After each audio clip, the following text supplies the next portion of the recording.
Every year, over £21 billion is stolen from the UK's public purse. Money that's meant to treat our sick, educate our children and keep us safe. Alongside crack teams of investigators. This guy's got to be stopped as soon as possible. She had defrauded the NHS. We're tracking down the fraudsters, stealing our public money. This man had effectively treated the NHS like a cash machine. Locking them up. They were going to be spending a lot of their time inside a prison cell. And getting the cash back where it belongs. We recovered close to £1 million. She was ordered to pay just under £1.4 million. I'm after Mr Taj's house, his car and some money. Just over £23,000 back into the public purse. Fraud Squad, the hunt is on.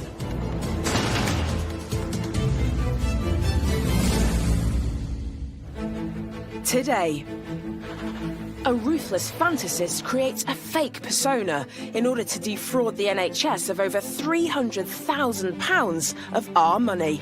And that's when the alarm bell started to go off and it became apparent that he actually wasn't where he said he should have been. A high-flying businessman pockets nearly £10 million of public cash. This was a complex fraud that Butler undertook. The idea of that was to put off the investigators and hope he could get away with it. And a cold-hearted cheat exploits a terror attack, claiming she has a seriously injured daughter. She was calculated, ruthless and a liar. She was the ultimate fraudster. Our most precious public resource, the NHS, is creaking under the strain of offering free healthcare to 1 million of us every 24 hours. So when an imposter steals hundreds of thousands of pounds, the wound is felt by all. Meet 52-year-old Phil Houghton, a ruthless fantasist who creates a fake persona in order to swindle the NHS out of £300,000. He splashes the cash, travelling the world in style, all while pretending to be hard at work in the Middle East, helping refugees. What came across as absolutely staggering, that someone could be as duplicitous and so callous. The only conclusion I can come to is that he was a Walter Mitty character. He genuinely believed that all of these stories were true. It's hardly surprising, therefore, that many people were taken in by it all. We see all 1.5 million employees of the NHS as heroes. But one key member has a particularly impressive pedigree. The business development team at the Cambridge and Peterborough NHS Foundation has hired Phil Houghton, a charismatic ex-army major turned business development manager with a PhD from the University of Wales. He's the kind of high-flyer finance director Scott Haldane is pleased to find on board when he joins the trust. This is Phil's CV, and it shows an incredibly strong profile of professional qualifications and membership of professional organisations, which we consider to be ideal for the job. With a CV that was almost too good to be true, the Trust is happy to accept this consultant's daily rate of £600. And when it comes to slotting into the team, Phil is a perfect fit. Phil was a very personable guy. He seemed to get on very well with people in the office. On his desk, he had pictures of his family, pictures of him in a military dress uniform, which again suggested that he had a kind of backstory that was interesting. Indeed it was. As a retired army major, Phil claims he saved countless lives working for the UN and been awarded an array of medals, including a prestigious military cross.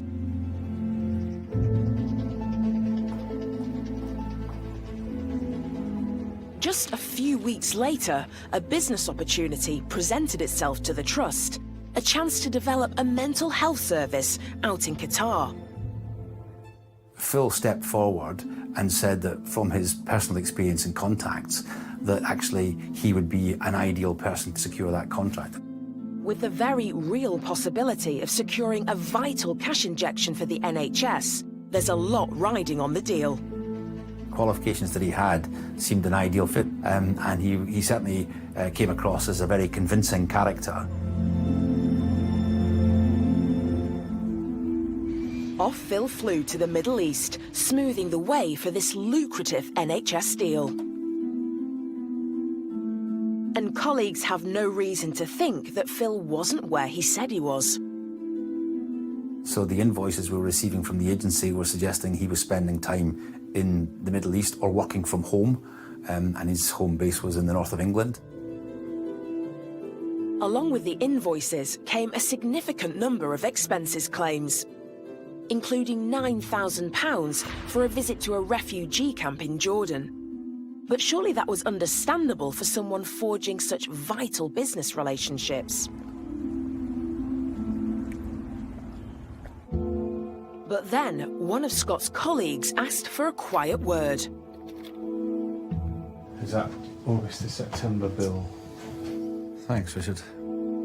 One of my colleagues brought to my attention when we were doing a routine review of our telecoms costs, one individual in particular, his bill was considerably higher than we might have expected.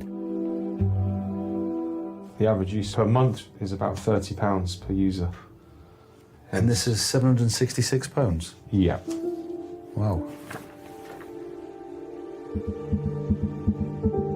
A quick cross-check reveals the phone bill belongs to key team member Phil Houghton. When I saw the bills and saw it was Phil Houghton, I put it down to the fact that he was in the Middle East and one might expect that to be, a bit more expensive than making calls from the UK. But as they dig deeper into the detail, what they uncover is baffling. Outgoing USA internet.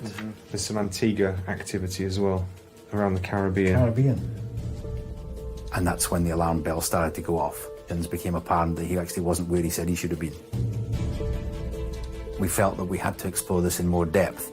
Maritime internet. What they believe could be a cruise ship. Quite a significant use as well. A large proportion of the spend is curiously attributed to maritime roaming fees, usually associated with data usage on cruise ships. I don't expect to see someone who's supposedly working in Qatar have on their phone bill maritime internet. If Phil Houghton isn't where he says he is, then where is he? And could he be stealing from the public purse?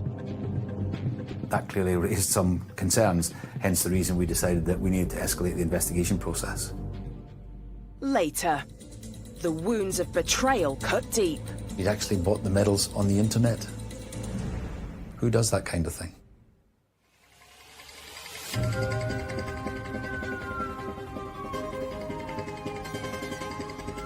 For most of us, crime is something remote. Lawbreakers inhabit a world to be feared from afar. But actually, financial fraudsters of the worst kind are living and working amongst us.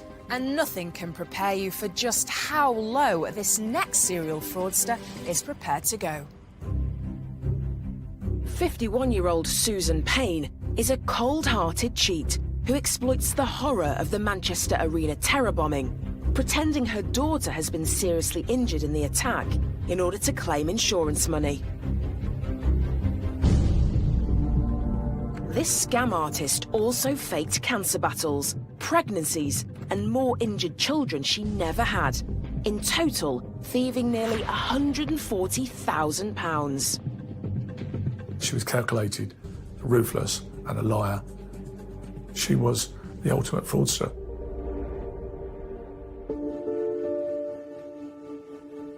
June 2017. The UK is in deep mourning. Millions of us reeling from the news that a bomber has killed 22 people at the Manchester Arena,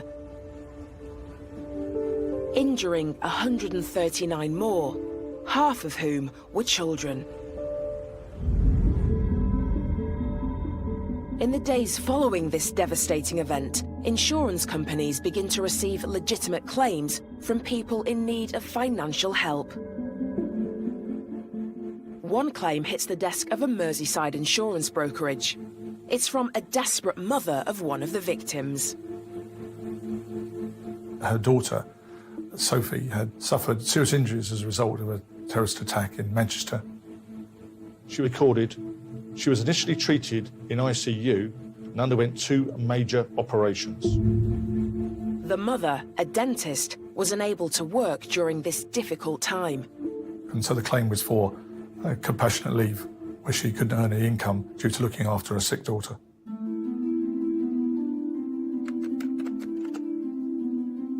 This one in particular was so emotive that it usually brought about a quick signature, a quick PAX transfer, money in the bank account. Employees at the insurance brokerage are understandably affected by the details of this claim. And out of sympathetic curiosity, look the injured girl up online. The Manchester bombing was, of course, national news, and so they were just interested, I think, more than anything else. It was easy to find any details of who was involved in the casualties on social media. But to their surprise, her name doesn't appear anywhere. They soon realise Sophie doesn't exist. This little girl wasn't, in fact, at the Manchester arena, and certainly wasn't caught up in any terrorist attack in Manchester that day. Suspicions aroused, the employee goes to share her concerns with one of the company's directors, Susan Rauffer. 51-year-old Ms. Rauffer has been employed at the insurance company for 35 years. She's well respected and handsomely paid. Susan Rauffer was earning at this time £2,500 a month net, so she's on a good wage. She was in a trusted position and she made her way up over a number of years, so much so that she was able to sign off any of the claims. She had a job to do and she went about it with very, very limited controls around her. Having flagged their concerns to Susan about the possible fraudulent nature of the claim, they wait for direction. She sent back an email to them to say, yes, it was a current policy, and sign it off, basically. But that wasn't going to happen, because the insurance company instructed to pay out are doing some digging of their own, looking specifically into Sophie's mother, Susan Payne. They looked into whether Susan Payne had made any other claims apart from the one that they just found, and they did. They found 6 others. 6 others, the name of Susan Payne, were identified. And the person who had signed it off was the same person, and that person was Susan Rauffer. Susan Rauffer has signed off all of Susan Payne's claims. Is this purely a coincidence? Or could this be an inside job? There was only one thing to do: call the cops. We received a call from an insurance company stating that they believed that a director of their company had committed fraud, not once but on a number of occasions over a number of years, and wanted us to have a look into it. At the City of London Police HQ, Simon Stiles examines the file of evidence amassed by the insurance company on their own director and suspected fraudster.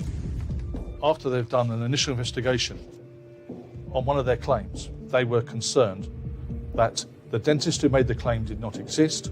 A land registry search revealed the address for the dentist was a property jointly owned by the defendant, that's Susan Rauffer, and her husband, and the dentist's name was listed as an alias. Susan Payne is in fact Susan Rauffer. It's the same person. She's using her married name to make false insurance claims for large sums of cash. But this isn't the most shocking revelation. Susan Payne, in fact, has no children. It should go without saying, the dentist's daughter was not a casualty of the Manchester MEN Arena terrorist attack. Daughter Sophie, the tragic victim of the Manchester Arena bombing, is purely a figment of a very warped imagination. His prime suspect is oblivious that the police are closing in. When we received this information, that referral, we knew we had to move quickly. We identified that Susan Rafford was in a position of trust. We didn't know what she would be doing next. We didn't want her to be tipped off in any way that could actually conceal or get rid of any evidence that was going to be vital to any later prosecution. And all of Simon's 17 years of experience tell him this is just the tip of the iceberg. My hunch was right. There were others. There was 31 of us.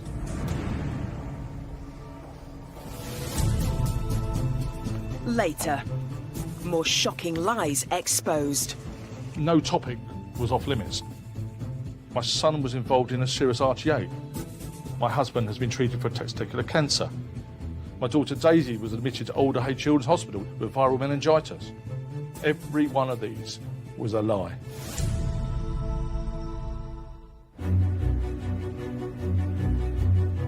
Our investigators are clearly committed to their jobs. But what would they be doing if they weren't part of the fraud squad?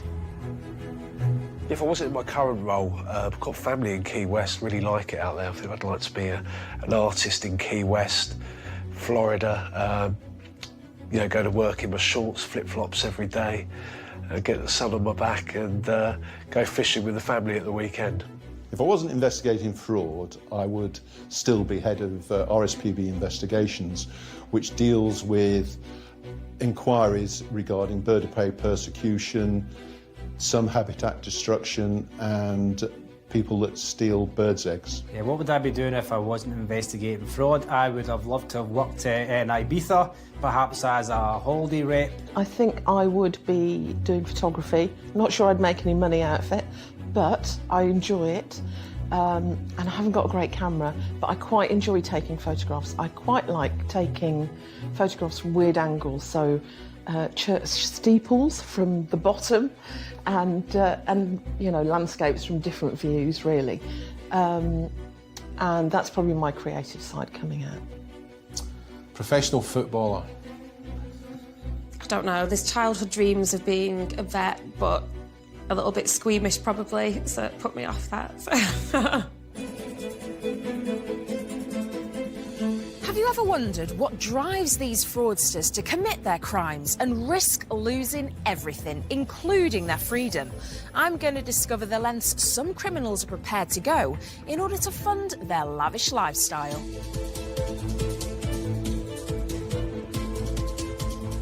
In this case, HMRC fraud investigators uncover a high-flying businessman who masterminded an international fraud. He thought he was too bright, too clever. Why would anybody ever catch him with this sophisticated fraud? Stealing almost £10 million from the public purse and using it to live a jet-set life of supercars and speedboats.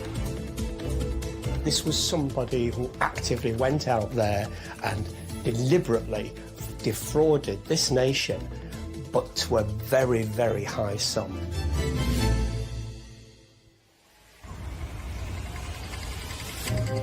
Rob Rucker is a titan within the world of fraud investigation.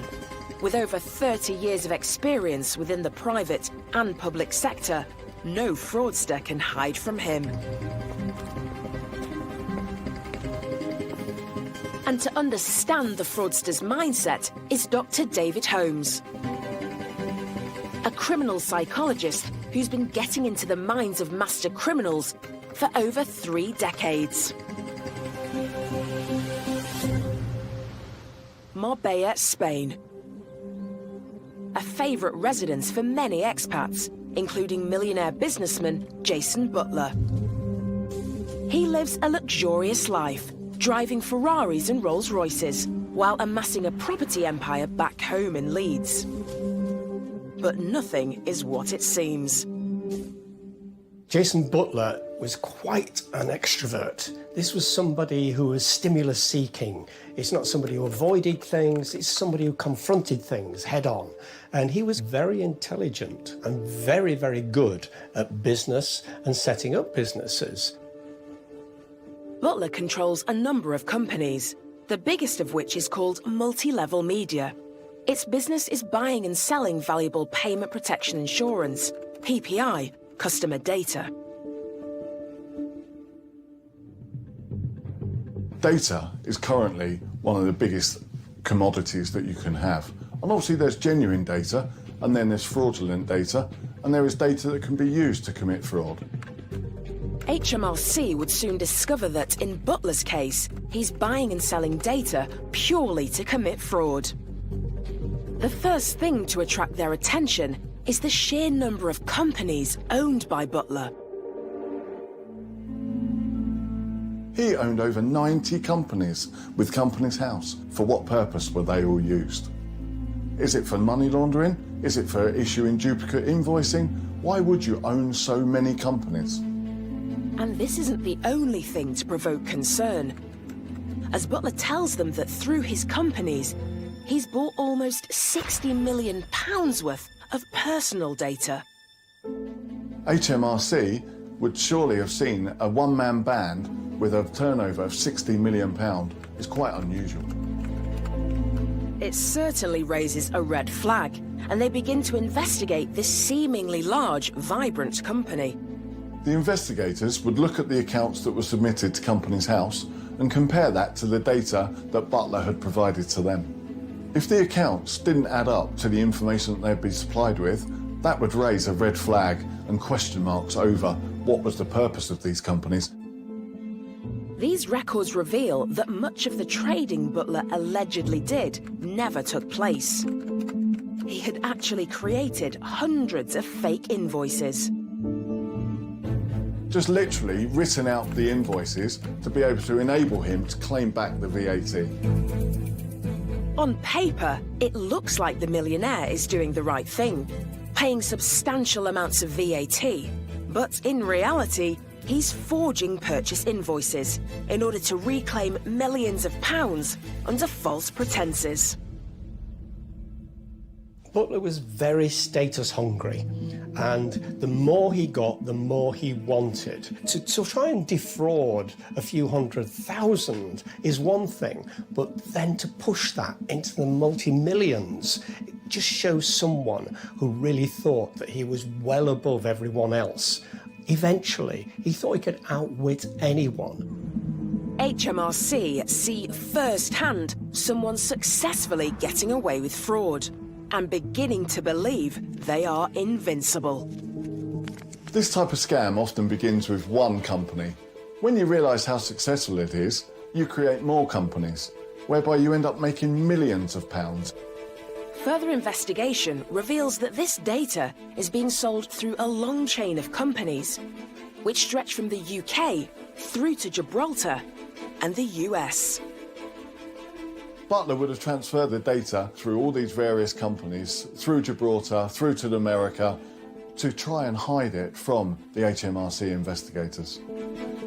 Butler is controlling each step in the chain of transactions, hiding his fraud by involving several companies which have an established tax history with HMRC to make the whole thing look legitimate. I think for Butler, small petty fraud was really never on the cards. There's no way he's going to actually have a fleet of sports cars like that, you know, with just a few bob nicked from the tax office. Undeterred, investigators begin to unpick the trail of fraud through offshore companies and international bank accounts. The investigators would need to go abroad and speak with the authorities over there to get an understanding of what the companies were actually doing. In addition, speaking with the banks to understand the transactions that have been made. And this is not the only problem for the investigators. Butler used fake companies and genuine companies. The reason for this being was to make it more difficult for the HMRC investigators to trace. While the fraud squad worked to find out the truth, Jason is living a life of luxury in his villa in Marbella. Butler was not the shy, retiring type. He was an extrovert. He was someone who'd be happy to show off. He wanted people to realise that he was above the norm. And he wanted a fleet of sports cars that would be the envy of anyone on the planet. However, the fraud squad are closing in. A trail of fake purchases, backed up by forged invoices, prove that Jason Butler has falsely reclaimed just under £10 million in VAT. This could have paid the annual salary of almost 500 teachers. The investigators, having secured this evidence, would have enough information to take it to the CPS and confirm that they can get a charging order to secure a prosecution. On the 22nd of March 2018, at Leeds Crown Court, Butler is found guilty of VAT fraud. The judge sentences him to 9 years in prison. Proceedings are now underway to recover the stolen money. This was a complex fraud that Butler undertook, utilising many different companies in different jurisdictions. The idea of that was to put off the investigators and hope he could get away with it.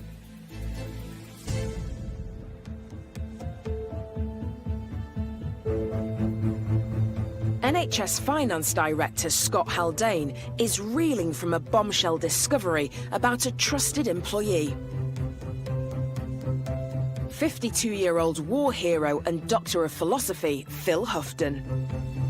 This extraordinarily well-qualified business development manager is supposed to be nailing down a lucrative NHS business deal in the Middle East.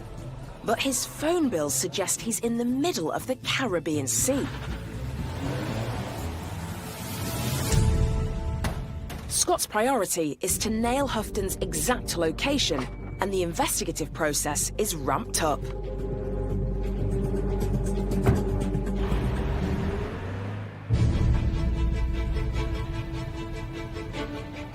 When they started to map the GPRS from the telephone bill, they were able to identify a specific cruise and its itinerary, which was due to leave New York and go via the Caribbean islands of Antigua, Barbuda and Aruba, and then end up in Fort Lauderdale.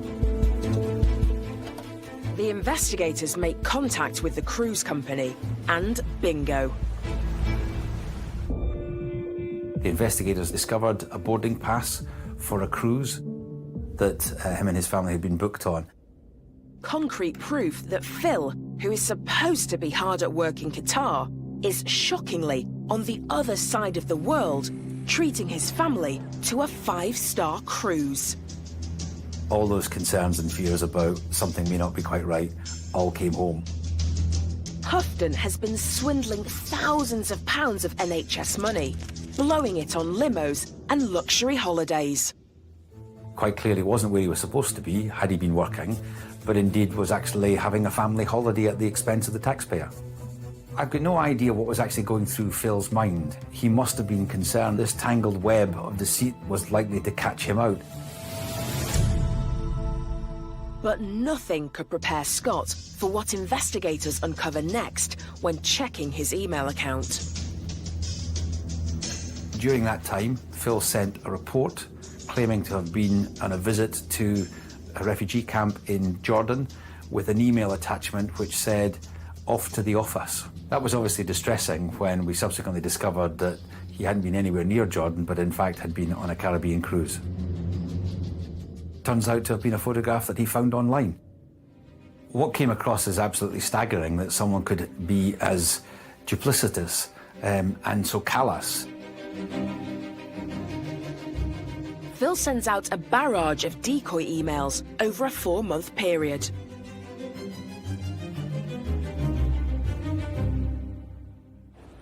There was some email telling us that he was having a really, trying day in Qatar, and then the next email to the concierge asking where his stretch limo for his tour of New York. So as soon as it became clear that actually all was not well, we terminated his contract.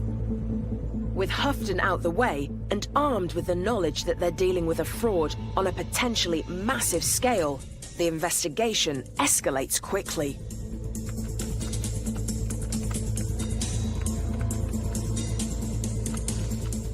Scott prepares himself for more to come. I couldn't have anticipated what they found. The complexity that then became apparent in his private life and the way he kind of ran his life almost beggared belief. With Phil on permanent leave, Scott digs deeper into this scheming individual's backstory. First, his too-good-to-be-true CV. Well, turns out it was exactly that. It just became very clear that his CV was just a web of lies and deceit. He claimed to be a doctor. He claimed to have had a PhD from the University of Wales and then a Master's in Philosophy from Trinity College Dublin. When the investigators checked out, the only record that the University of Wales had was that he had an ordinary degree in nursing and no right to then call himself Dr. Phil Houghton. Discovering everything you thought you knew about a trusted colleague is fake hits the team hard. It came as a real shock to people because he was a very, he was a well-liked person in the office, and people just kind of didn't believe that of him. He didn't seem that type of person, but clearly the evidence speaks for itself, which is, really sad. And Associate Director Alison, who worked closely with Phil, is still processing the news. Phil used to sit in this corner of the office and I used to sit next to him here.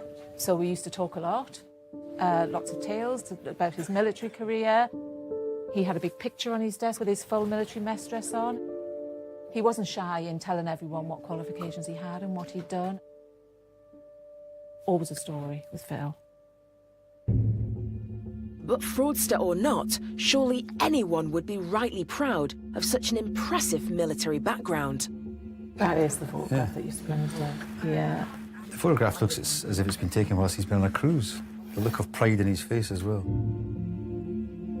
Part of his military service, Phil claimed to be a major in the army, having spent 10 years, and also the recipient of a military cross. His military record was bogus. He'd certainly never had a military cross. And the shocking revelations don't end there, as the team discovers there's no actual record of Houghton ever having served active duty. What came up was he was a cadet officer in the Territorial Army. It was almost to the point where you thought, what next? Because it seemed so fanciful, so far-fetched, that it couldn't possibly be true. He'd actually bought the medals on the internet. Who does that kind of thing?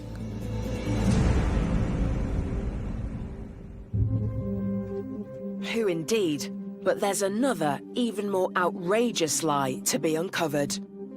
When he made it known that he had a family history of testicular cancer and indeed was suffering from it himself and may have to go in for a procedure, everybody was really sorry to hear that and very supportive of him and wished him well. Clearly at that point we had no idea that actually, rather than going in for surgery, he was heading off on a cruise with his family. When you think about it, that's heinous. Cancer's not the kind of thing you joke about. Having amassed a catalogue of damning evidence, proving that Phil is a brazen thief and compulsive fantasist, it's time to contact the police. The police thought there was a case to answer, and he was promptly arrested on the grounds of fraud. Phil was brought in for questioning. In the first stages of the interview, he felt this was all a big misunderstanding. But after about an hour and a half, he broke and confessed that actually it was all a pack of lies. He'd made it all up. And once Phil starts confessing, the whole house of cards came crashing down. He told officers that most of his adult life had just been lived as a lie, which is staggering. It's surprising, therefore, that he got to a point where he just couldn't remember how many lies he'd told, because lies were being layered on lies were being layered on lies. The only conclusion I can come to is that he was a sort of Walter Mitty type character. He genuinely believed that all of these stories were true. And it's hardly surprising, therefore, that many people were taken in by it all. Whatever the reason for his lies, the facts are that imposter Phil Houghton embezzled NHS money by fraudulently submitting a number of expenses and invoices for work he wasn't doing. In total, a jaw-dropping £349,383, which would have paid for over 15,000 NHS GP appointments. But Phil Houghton's day of reckoning arrives. On the 22nd of November 2018, Phil Houghton appeared here at Cambridge Crown Court and was found guilty of 2 counts of fraud by false representation. A colleague was at the court to hear Phil plead guilty. He described him as looking gaunt, drawn, and not the outgoing, lively personality that he had been when he worked for the Trust. Phil Houghton is sentenced to 5 years in prison.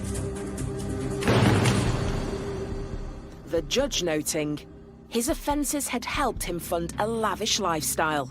The fantasy was over. Houghton is ordered to pay back a total sum of £294,747 to the Trust. If he fails to do so within 3 months, he risks a further 3 years behind bars. And Scott has instructed a complete procedural review. The Trust has looked at all its policies and processes. We've made sure that any such posts that we bring in through an agency, we have a much tighter rein on how we manage them. We're very clear about their brief, and we're very clear about knowing where they are and what they're doing. We've learned a great deal from the experience, and we'd like to think that we would never be caught out in the same way again.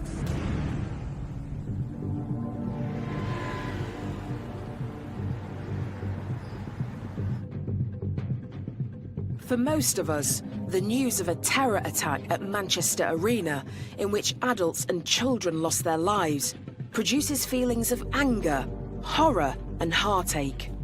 But in Merseyside, a vulture circles, ready to exploit this tragic event for profit. Susan Raufer, a trusted director of an insurance company, has faked a claim for a daughter purportedly injured in the bombing. But she doesn't even exist. Susan Raffer had pulled at the heartstrings to make sure there was a payout quickly without any fuss. Greed really overtook what she did. The insurance company has already identified 6 fraudulent and emotionally charged claims, all connected to the company director. Susan Raffer, of course, had been making these claims for years and years and years and knew what to put in them, knew what to do to sign them off. No one disputed what she'd written. Simon knows a serial fraudster when he sees one and is convinced the fraud runs far deeper. He orders a full audit going back 8 years, and the results are truly shocking. A further 24 fraudulent claims, every single one coldly crafted to deliver maximum emotional impact. No topic was off limits, and she talks about my mother fell and broke her hip regarding treatment. She received £5,924. The lies just went on. Susan Payne, a dental surgeon. My son was involved in a serious RTA, that's a road traffic accident, whilst holidaying in France. My husband has been treated for testicular cancer. It was necessary to me to take leave. She received £5,065.20. My daughter Daisy was admitted to Alder Hay Children's Hospital. This was back in 2011 with viral meningitis. I then had to take leave from my practice to care for her. £4,315.73. The list goes on and on. Every one of these was a lie. The length this fraudster has gone to is staggering. She's shown contempt for those suffering real-life tragedy and exploited the emotions of her colleagues in order to grab more than £140,000. With Susan oblivious to the police investigation, next Simon follows the money. A number of payments had been made by the insurer into bank accounts. I quickly identified that in fact it wasn't her bank accounts she used. It was friends and family's bank accounts. And I had to identify if the payment had gone in, what happened to it, and where it ended up. Even her nearest and dearest are being exploited. I had to go to the Central Criminal Court to obtain production orders on all the bank accounts involved. And there I was able to get a true picture of what had occurred, that the money had gone into unsuspecting family members and friends' accounts, and then almost immediately transferred, all feeding straight back into Susan Raffer's bank accounts. Susan is using her own family, duping them into laundering stolen money by passing it through their bank accounts into her own. She covered it up by saying it was a bonus. It was believed because she was a person that could be trusted. Unfortunately, they didn't know her well enough. She'd had them all over for personal greed.